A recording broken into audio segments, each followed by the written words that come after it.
La suite de la matinale, dans quelques instants.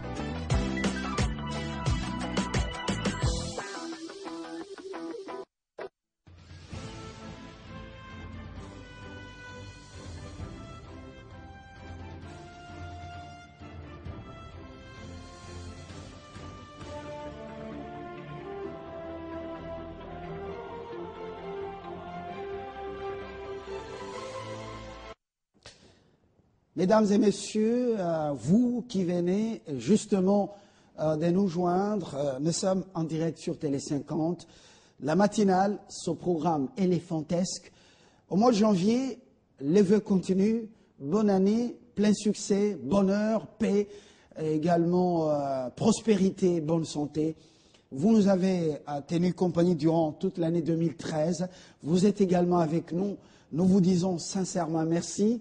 Et la hiérarchie Télé 50 l'a déjà fait, nous continuons justement à le faire.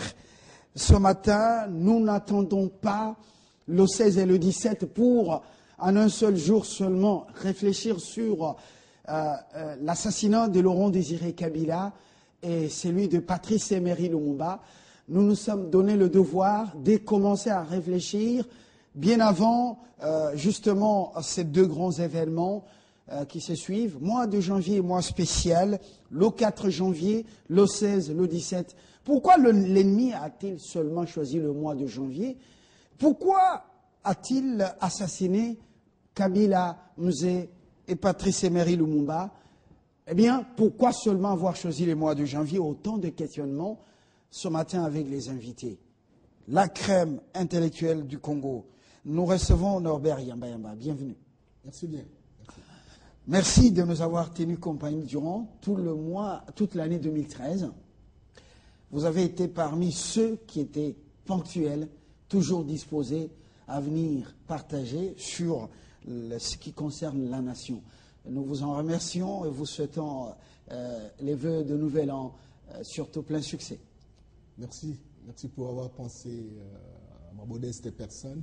Merci pour m'avoir toujours appelé pour que véritablement nous puissions construire une dynamique qui fait fonctionner le pays autrement, pour que véritablement les Congolais s'en approprient et qu'ensemble puissions voir dans la même direction pour élever le vrai défi qui est celui de lutter contre la pauvreté de notre peuple.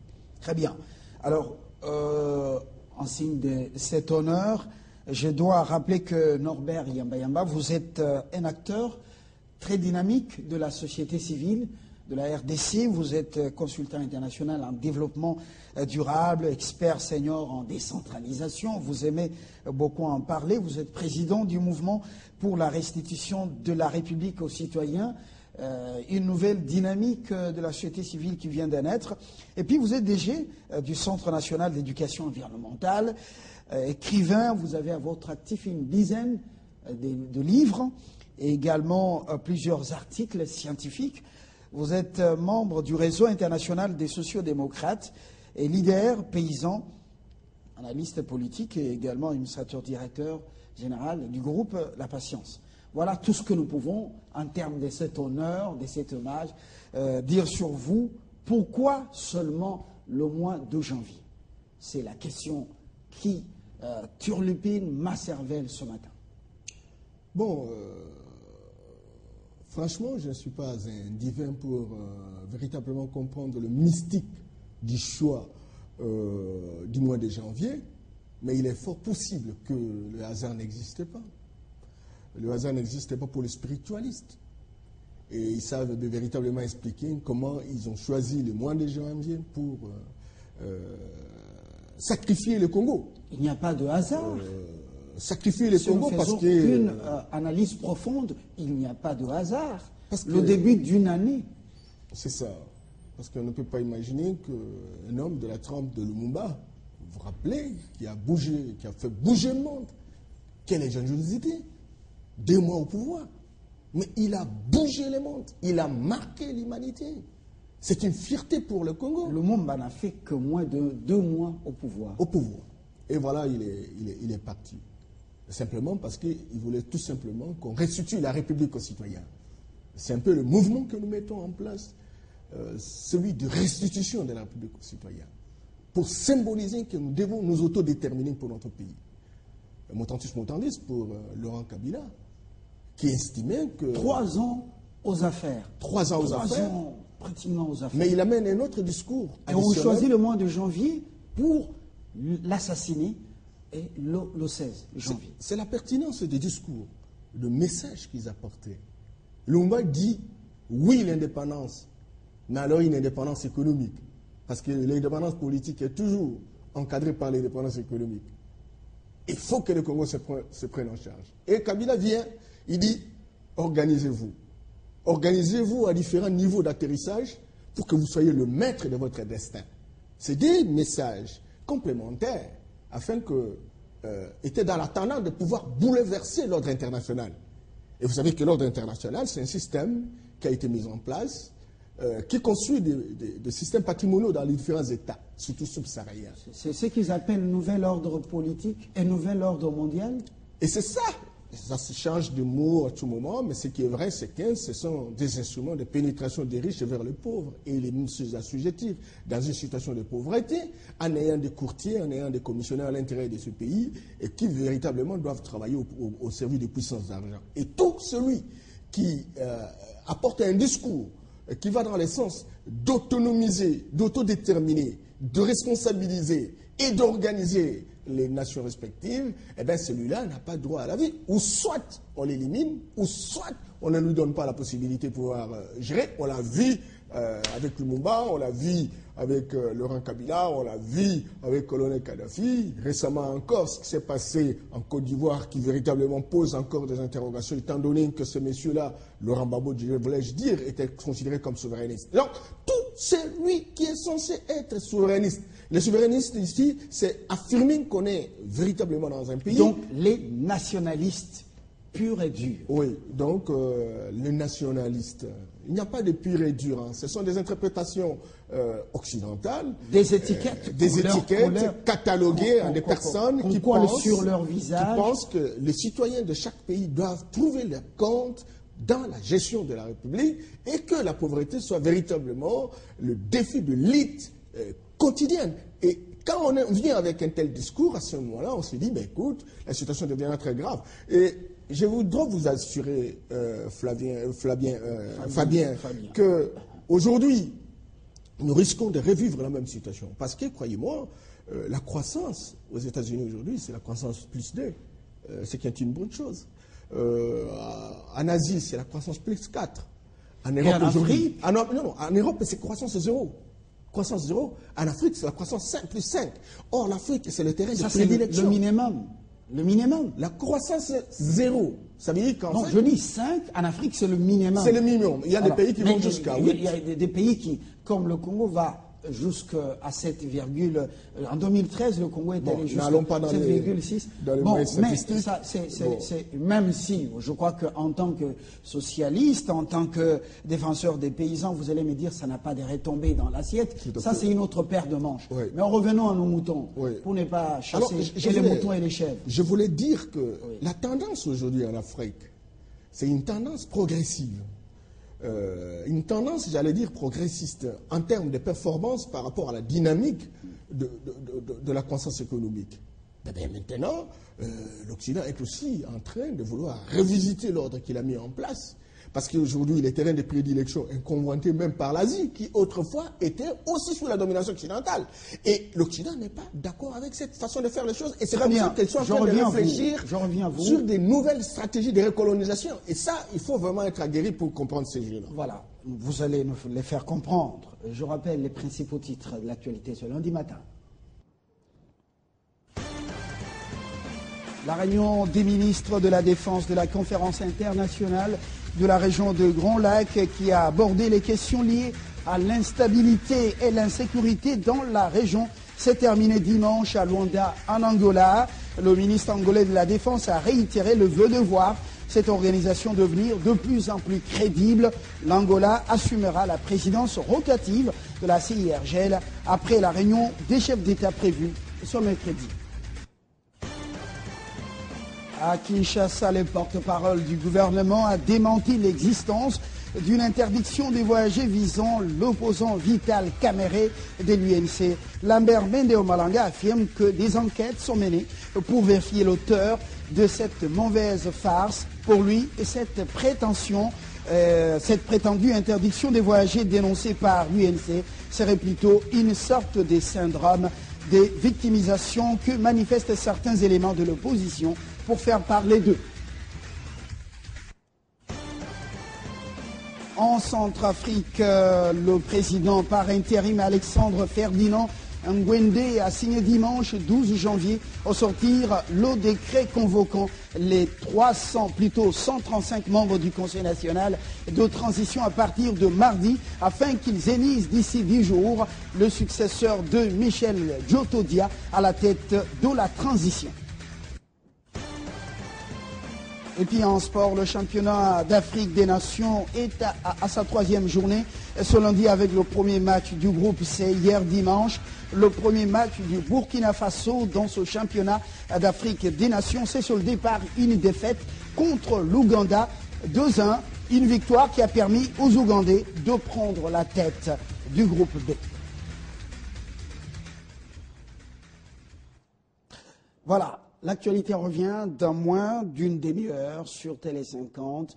Elle est prioritaire. Norbert Yamba, vous disiez, si on n'ouvre pas l'œil et le bon, eh bien, les assassinats vont continuer. Les menaces ne sont pas écartées. Aujourd'hui, je crois vous l'avoir dit l'autre fois, qu'il y a un livre qui est sorti sur la diplomatie des mentalités. Cette diplomatie des mentalités pose la problématique de l'existence des 3 types de mentalités à travers le monde. Il y a l'espérance, qui est une mentalité caractérisée par les Asiatiques, qui caractérise les Asiatiques aujourd'hui. Vous savez, la Chine, la Corée, l'Inde, tous ces pays asiatiques qui, aujourd'hui, travaillent d'arrache-pied pour améliorer les conditions d'existence de leurs concitoyens. La jeunesse asiatique, aujourd'hui, espère que demain, le lendemain sera meilleur. Il y a la mentalité de frustration, d'humiliation qui caractérise les Africains et les Arabes. Ceux qui prennent conscience de cela font un bon bondissement. Il me semble que beaucoup de pays dans ce groupe n'ont pas encore pris conscience de ce que représente l'humiliation que nous avons connue pendant l'histoire et que la nécessité de pouvoir mettre en place des stratégies qui nous permettent de booster la situation.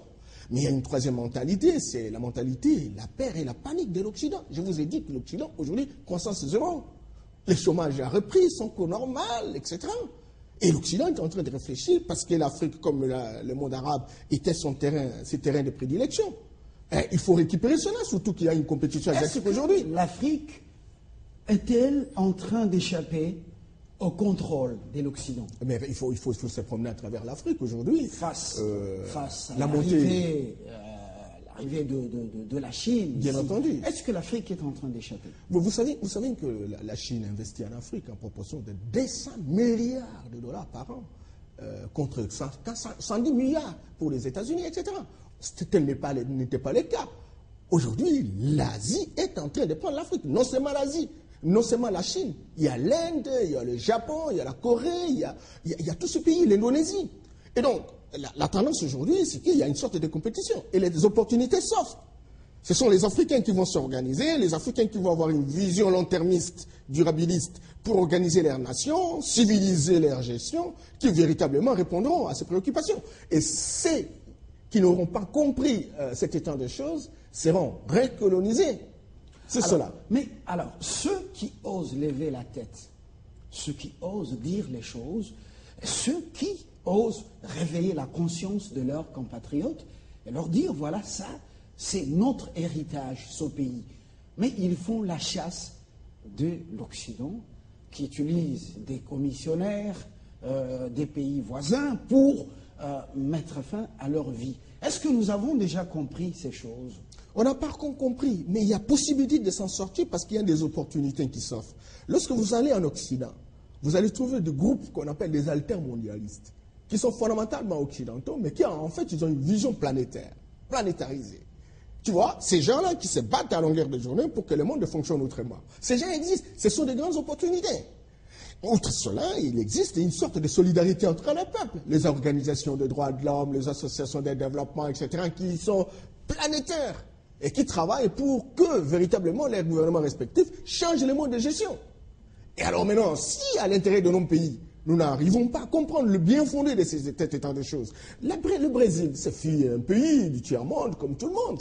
Mais le Brésil a fait un bon bondissement au terme d'une organisation, après d'une dictature féroce dans les années 80. Le Brésil aujourd'hui est devenu 6e puissance économique du monde. Aujourd'hui, la Chine aujourd'hui va dans le même sens. La Chine a 4 000 milliards de produits intérieurs bruts. Pourquoi nous, on ne le ferait pas? Pourquoi nous, on est toujours dans les logiciels de la corruption? Les États-Unis d'Amérique, en face de la Chine, on ne parle pas droit de l'homme, on les regarde avec une position que vous connaissez, parce qu'on sait que on vous doit, parce qu'ils savent qu'ils doivent à la Chine. J'ai vu aux États-Unis, Fabien, des produits qui quittent la Chine et qui viennent aux États-Unis et qui sont bon marché. On envahit le marché américain, tout comme occidental, etc. Pourquoi nous, on ne ferait pas véritablement les efforts qui nous permettent de relever le défi? Ça, c'est un problème. Si nous allons nous chamailler entre nous, si nous allons nous priver des opinions, si nous allons véritablement construire une dynamique d'une corruption institutionnalisée, si nous allons véritablement privatiser l'État, tout cela ne va pas nous permettre véritablement de booster nos pays. Et ça devient un vrai défi pour l'Afrique. Et j'ai vu beaucoup de pays à travers l'Afrique. Le Maroc, vous venez de donner l'exemple. Quand vous arrivez au Maroc, vous n'avez pas de différence avec les pays occidentaux. Voilà. On est en train d'informatiser tout. Voilà. Norbert Yamba, sans être devin, sans prendre la place du Saint-Esprit, mais je dis quand même qu'on pouvait choisir un autre mois. Dans une analyse apprivoisée, on pouvait choisir un autre mois, le mois de février, mars, le mois de décembre, pour faire ce qu'ils ont fait contre Laurent Désiré Kabila. Mais pourquoi ils ont choisi seulement le mois de janvier? Est-ce que c'est étudié dans des laboratoires ténébreux pour faire planer sur nous la peur ou quoi? Bon, c'est pas clair. Fabien, je crois vous l'avoir dit que je ne suis pas un divin, je ne saurais pas comprendre un peu les réalités mystiques ou occultistes, etc. Mais il n'y a pas de hasard, ça c'est évident, et je sais comment ils font des calculs. Mais ce qui est plus important, Fabien, c'est que, oui, Lumumba est parti, Laurent Kabila est parti, le Congo est resté dans la pauvreté la plus absolue. Qu'est-ce que nous faisons aujourd'hui? Parce qu'en réalité, toutes nos intelligences doivent être mises en branle pour réfléchir très concrètement, qu'est-ce que nous devons faire pour que, au regard des contraintes, au regard des douleurs d'enfantement, au regard des problèmes qui existent, au regard de l'ordre international qui a été mis en place, nous faisons quoi? Quelles sont les différentes stratégies que nous pouvons, quels sont les différents scénarios que nous mettons en place pour gagner des petites victoires? Et l'Asie a démontré qu'on peut véritablement booster la République lorsqu'on met en place une série de stratégies correspondantes. L'Amérique latine l'a démontré. Mais l'Asie n'a pas vécu les mêmes réalités que l'Afrique. Pour le cas de notre pays, ceux qui ont eu une mission, qui ont eu le courage d'ouvrir la bouche et qui voyaient plus loin que leurs compatriotes, ont été achevés. Dit, prenez-vous en charge. Quand il est venu, il n'a fait que 3 ans aux affaires. Il n'a laissé aucune dette pour le Congo. Et voyez dans quelles conditions il a effacé. Est-ce que nous sommes prêts à protéger justement nos leaders, ceux qui voient plus loin et qui ont la vision d'amener ce pays plus loin? Mais là aussi, il y a un problème pour nous. Un problème pour nous, le choix des personnes qui sont capables d'utiliser une intelligence pointue dans la perspective de pouvoir non seulement contourner l'Occident de manière intelligente, mais aussi de mettre en place des programmes qui permettent à notre pays d'avancer. Ça, nous ne sommes pas encore arrivés à faire des choix qui permettent de donner la possibilité aux personnes qui ont un profil, qui ont un background et qui sont capables de relever le défi. Nous ne sommes pas encore là. Simplement parce que le système qui a été mis en place sur le plan international, c'est un système qui collabore avec ceux qui sont censés à l'intérieur de nos pays comme des commissionnaires et qui travaillent de leur côté au service des puissants d'argent, mais qui tirent des avantages en permanence parce qu'ils ne peuvent pas être boostés dehors, boutés dehors. De l'opinion publique, est-ce que nous sommes prêts à protéger, à même mourir pour ces gens, ces visionnaires? Parce qu'un peuple sans visionnaire,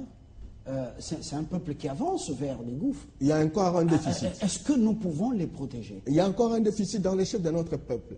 Parce que nous sommes dans les formalités d'usage. Que ce soit les partis politiques, qui visiblement, non seulement pour conquérir le pouvoir, mais aussi pour façonner l'opinion publique, ces partis politiques, et quel est leur degré et leur qualité de travail par rapport à l'appropriation de la République par nos concitoyens. Ça, c'est un problème. Tous ces partis politiques naissent à Kinshasa, se partagent le pouvoir, etc.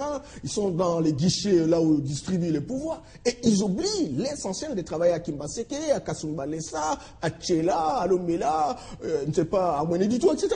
On a besoin que deux partis politiques prennent conscience qu'à différents niveaux, au niveau du village, au niveau du gouvernement, au niveau, n'est-ce pas, du secteur, de la chefferie, du territoire, que les gens considèrent leur entité comme étant des républicaines et qu'en tout étant de cause, ils doivent se battre pour que ces entités avancent. Mais bon, quand c'est en Étienne, aujourd'hui, tel n'est pas le cas, encore que le travail, que ce soit des partis politiques, que ce soit au niveau du gouvernement de la République. Dieu merci, avec des chaînes comme ça, on essaie de travailler, ça permet un entraînement à la croissance de l'utilité, ça c'est évident, mais encore à quelques proportions, à quel degré? Ça pose problème. Le gouvernement de la République au travers des médias publics, la vocation des médias privés. Est-ce qu'aujourd'hui, nous définissons véritablement les thématiques qui nous permettent d'accroître la lucidité de notre peuple? Je pense que ça reste un défi pour l'ensemble de nos concitoyens. Les associations, les églises qui font l'évangile, mais qui oublie que nous vivons dans un espace et cet espace a besoin d'être géré et que nous sommes tous copropriétaires actionnaires de cet espace. Ça, c'est un problème. Donc, quand on veut véritablement sortir de cette situation, il faudrait que les musiciens, il faudrait que les acteurs de théâtre, il faudrait que les adultes d'une manière générale, les professeurs, même au niveau des programmes qu'il faut donner à l'école, etc. Il faudrait que ça soit un engouement, n'est-ce pas, une politique générale qui permette à ce que chaque citoyen puisse accroître son niveau de compréhension des mutations sociopolitiques. Aujourd'hui, tel n'est pas le cas. Nous faisons les choses en vrac et nous sommes victimes de notre propre turpitude. Il faut donc avoir des dirigeants très transformationnels qui voyagent dans les temps, qui photographient 50 ans, qui reviennent et qui embarquent et qui savent poser des jalons aujourd'hui pour que demain les choses changent autrement, se fassent autrement. En Asie, nous ne vivons pas la même situation. L'Occident a traité l'Asie autrement. Aujourd'hui, l'Asie n'a pas contourné l'Occident, mais l'Asie fait avec l'Occident. Ici, vous pensez qu'on doit, nous, faire notre chemin sans l'Occident? Non, non, non, non, non. Même l'Occident ne peut pas faire son chemin sans l'Afrique, sans l'Asie. Aujourd'hui, nous sommes dans un processus de planétarisation. Il y a des interactions dynamiques entre les différents coins et recoins du monde. Mais le problème, c'est qu'il faut affirmer votre leadership. Il faut affirmer votre identité. Le grand problème pour nous, moi, écoutez, j'étais en Indonésie, en pleine Jakarta. J'ai vu des gens monter sur un monument là, habillés en tenue traditionnelle, avec des grands coqs en train de tuer. Je dis, mais comment en pleine ville, comme Jakarta, et puis les gens font ceci? Ils m'ont dit, non, nous sommes en train de travailler avec nos ancêtres. Pour donner aux petits qui doit être, comment on dit, circonscrit, hein, comment on dit, la circoncision, circoncis. Et moi j'ai dit, mais c'est pas possible, en pleine ville. Il dit, non, nous devons rester en communion avec nos ancêtres. Parce que les inspirations, Dieu a créé chaque espace avec ses inspirations, avec ses ancêtres, etc. Nous devons être en communion avec nos ancêtres. Bien qu'il y ait été avec l'Occident, nous n'avons jamais arrêter avec nos ancêtres. Aujourd'hui, tous nos ancêtres sont considérés. Je me suis beaucoup, c'est un débat très imbécile, on va le dire, ça c'est évident. Mais nous considérons tous nos ancêtres comme étant des satans, des diables, etc., qui véritablement n'avaient rien apporté à l'histoire. Oui, entre-temps, lorsqu'il y a un téléphone qui est fabriqué à l'Occident, on dit non, c'est normal. Mais lorsque un Congolais, ne sait pas, au village, prend un bâton du bois, il commence à communiquer, on dit non, c'est la sorcellerie. Voilà, donc c'est cela. Il faudrait revisiter nos stratégies, il faudrait rentrer en communion avec tout ce que nous avons comme patrimoine culturel, encore que tout a été dépouillé. Il faut aller à Tervuren, vous allez voir véritablement tout ce que nous avions comme potentielles ressources culturelles et traditionnelles. Tout cela doit être une vision gouvernementale qui permette de pouvoir rassembler les gens autour des idéaux, des grandes réflexions qui nous permettent comment nous pouvons être en communion avec nos ancêtres. Je termine en disant, il y a un village, j'étais dernièrement au Sankourou, là, un village qui était en difficulté. On avait enterré un chef ici sur place, mais ce village est entré en situation de crise, pauvreté, on ne mangeait plus, il y avait la sécheresse. Quand on a transplanté le chef pour aller l'enterrer au village, on a parlé aux ancêtres, etc. Le moment venu, il a commencé à pleuvoir. Aujourd'hui, la situation a changé. C'est quoi? C'est une dimension purement métasémique. En fait, c'est une dimension mystique. Mais lisez tous les livres spiritualistes. Ce sont les Américains qui ont écrit et qui vous disent qu'est-ce qu'on peut faire pour arriver à réussir. Mais ce sont des spiritualistes. C'est très important. Pourquoi, de notre côté, nous ne pouvons pas avoir ces spiritualistes qui nous donnent un sens de direction? Et nous avons gâché simplement parce que tout est diabolisé, tout est considéré comme satanique. Et ça, c'est une erreur très grave. Il y a ce qui est satanique, même en Occident. Il y a ce qui correspond naturellement aux valeurs morales et qui permettent à la société d'avancer. Lorsque je venais d'entendre de suivre que les Coréens ont effectué, sont en train, pendant un mois, d'effectuer une distance de 200 millions de kilomètres pour aller vers la planète Mars. Il dit, mais écoute, 200 millions de kilomètres. Comment ils ont su ça, ce qui se passe là-bas? C'est dans des inspirations. Vous n'allez pas me dire que c'est dans un travail de laboratoire qu'on a. Oui, effectivement, le laboratoire, ça existe, ça c'est évident. Mais il y a une inspiration. Newton, à l'âge de 10 ans, il est devenu savant. Tout cela, ce sont des inspirations, s'il vous plaît. Et il faut renouer, il faut se réconcilier avec tout ça, avec notre patrimoine, pour que nous puissions nous en sortir. Sinon, on serait toujours des valets, des courtiers, des commissionnaires, des occidentaux, et notre terrain serait le terrain de prédilection pour eux. Ils vont continuer à nous maltraiter, à se jouer de nous, comme si nous étions dans l'état d'animalité zéro. Bon, aussi dans le temps, c'était pratiquement le pouvoir colonial belge. Maintenant, ce n'est plus le cas. On est indépendant, on utilise des voisins, on utilise justement les mêmes Africains, même nous-mêmes, pour nous faire du mal. Le concept amour, maintenant, l'amour de cette patrie, l'amour de ce pays, qu'est-ce qu'on doit dire aux enfants à l'école primaire, dans nos maisons, dès le sein de la mère?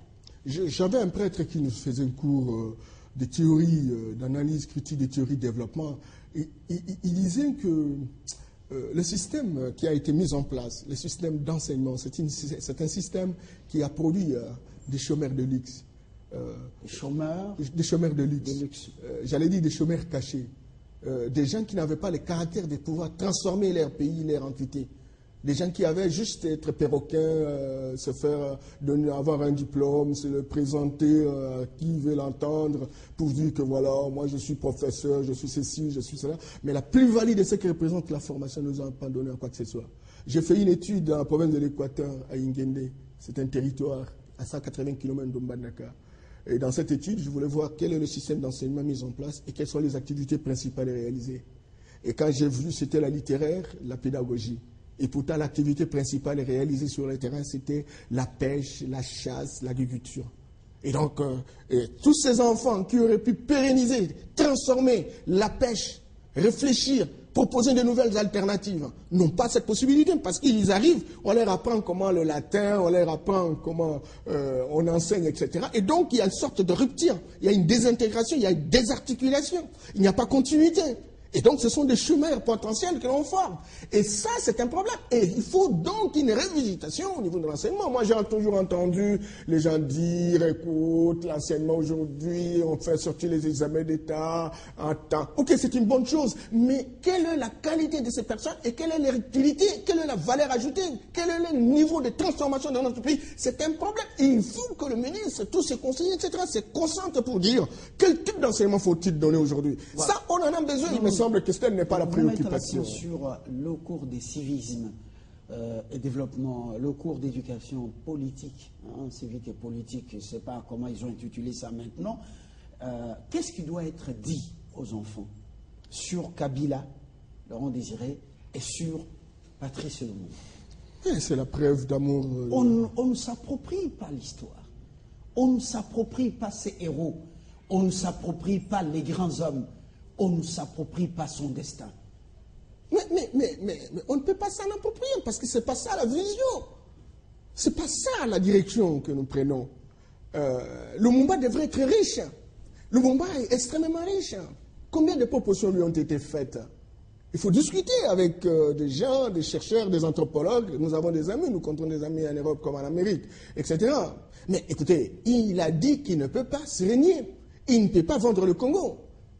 Laurent Kabila a dit ne jamais trahir le Congo. Aujourd'hui, je m'excuse beaucoup. Tous ces jeunes gens qui terminent l'université, qui ont la possibilité d'accéder à des responsabilités, tantôt PDG, tantôt ministre, tantôt directeur en session, etc., encore que dans un système véritablement tribalo-régionaliste ou clientélisme ou mercantiliste ou je ne sais pas quoi, mais écoute, ils ne sont pas préoccupés pour l'avenir de la République. Leur préoccupation première, c'est comment devenir riche, comment imiter les Mobutistes, comment devenir comme cela, comment les dépasser, etc. Et la préoccupation fondamentale devient l'argent. Or, Lumumba a banalisé l'argent. Le cours du civisme, qu'est-ce qui doit être dit concrètement? Ce qui doit être dit. Si on vous appelle aujourd'hui, messieurs, alors refondons, réformons le cours du civisme ou d'éducation politique. Vous savez, Fabien, les cours de civisme, ce sont des enseignements. Mais le changement d'une société, c'est le ressentiment. On peut écouter, on peut y réfléchir, on peut avoir des alternatives. Mais faire ça, c'est incroyable. Le civisme doit être accompagné des structures de dissuasion. On dit aimer le pays. Il faut respecter le bien commun. Parce que les problèmes qui se posent chez nous aujourd'hui, c'est la pauvreté. Et il y a des gens qui vivent dans l'opulence, dans un îlot d'abondance. Il y a des gens qui sont dans un océan de misère. Alors maintenant, tout simplement parce qu'ils ont la possibilité de pouvoir pensionner sur les trésors publics. Mais maintenant, lorsqu'on dit, au niveau du contenu du côté civisme, aimez votre pays. Là, vous allez communiquer comme ça, un contenu comme ça, vous allez communiquer la haine ou la... Non. J'ai dit que c'est l'amour du bien commun. Le respect des biens communs. Et pour respecter le bien commun, il faut qu'il y ait des structures d'accompagnement. Vous avez là la justice indépendante qui doit faire son travail. Vous avez là le Parlement, le Sénat, l'Assemblée nationale. Vous avez là les journalistes qui vont jusqu'à puiser, à fouiner partout et savoir véritablement qui gère quoi, comment il a fait, etc. et qui met à la place publique.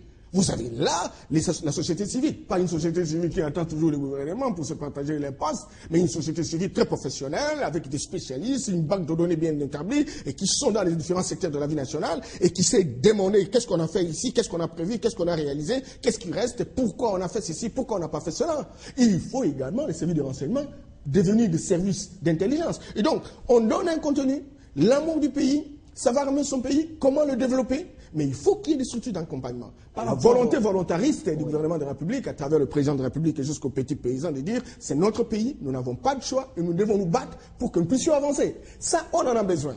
Et puis quand vous regardez l'Asie, les Asiatiques ne peuvent pas accepter d'être utilisés par l'Occident pour donner la mort à un compatriote ou à des héros du pays, à des grands esprits. C'est ça. Mais l'Africain il est prêt à tout. Bon, je ne sais pas si c'est un problème culturel, mais je n'ose pas le croire. Il faut interroger notre histoire. Nous avons connu des chefs qui ont résisté à l'époque. Je sais qu'il y a des chefs qui ont succombé à cause des vélos, à cause des fusils, à cause du sel pour trahir leurs compatriotes, mais la plupart étaient résistants. Mais on a mis en place, dans un système de pénétration des riches vers les pauvres, un système qui consistait à introduire ou à anéantir la volonté volontariste de nos chefs. Et c'est un système qui continue jusqu'à aujourd'hui. Mais je crois que vous et moi, nous sommes de la nouvelle génération. Étant donné que nous avons fait un véritable diagnostic, c'est aujourd'hui maintenant que nous devons ressouder les coudes, c'est aujourd'hui maintenant que nous devons véritablement chercher des hommes et des femmes qui sont capables de relever le défi. Ça, c'est encore un déficit. Merci, Norbert Yambéamba. C'est à moi de vous remercier. D'avoir contribué à cette réflexion. Merci bien. En attendant le 16 et le 17. Merci beaucoup. Voilà. Merci. La matinale, la poursuite, donc la suite dans quelques instants. Je crois que c'est l'information qui va revenir. Elle est prioritaire sur Télé 50. Ils ont démontré à la face du monde leur expertise et leur esprit managérial dans la gestion de la chose publique. OGFREM, FONER, SPI, SCTP, DGI, DGRAD et autres, lesquelles de ces entreprises de l'État ont marqué positivement 2013 par leur réalisation. Faites-nous parvenir leur nom par SMS ou en appelant au numéro 082 28 42 490. Écrivez-nous sur contact@télé50.com. Les 10 meilleurs gestionnaires d'entreprises publiques, le verdict ce 31 janvier, plateau spécial avec les nominés en direct sur Télé 50.